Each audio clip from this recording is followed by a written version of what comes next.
tayo sa mga lalabs natin. And of course, dito muna tayo kay Sir Vince at kay Papa John. Wow, ano kaya to? Photoshoot? Bakit parang may mga ganito? Mga painting? May nagdo-drawing sa kanila. Wow, kaya pala todo ngiti itong si Papa John. Mamula-mula pa. Ba't ang pangit ng painting na yan? Mukhang ang laki ng ngipin, sir. Ano nangyari sa ano nyo? Ay nako, siguro ano lang yun.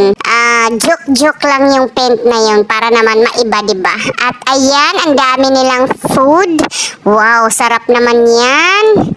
Siyempre, ayan si Albi, nakatihaya.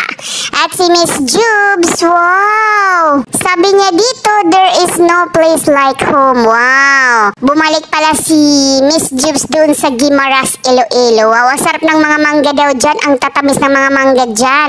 Siguro na-imbitahan si Miss Jubes na pumunta sa mga ganitong okasyon. Siguro fiesta to.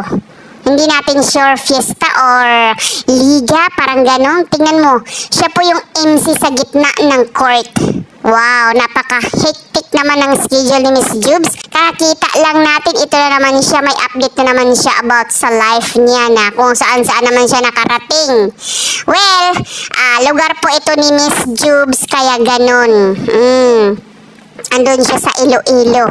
Hindi lang natin alam kung kasama yung erog niya, pero kung wala sigurong flight si Mami Sara, naku, sasama yung mga kumares niya. Siyempre, kung saan si Miss Jubes, andun din sila.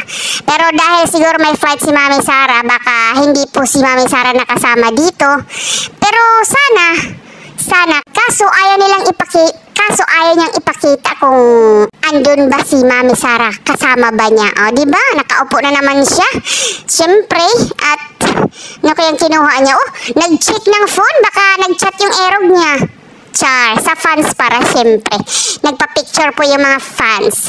So, yun lang po yung mga update natin sa mga lalabs natin. Sana more update para sa kanila kasi nakakamiss na talaga sila. Okay, bye. Love you.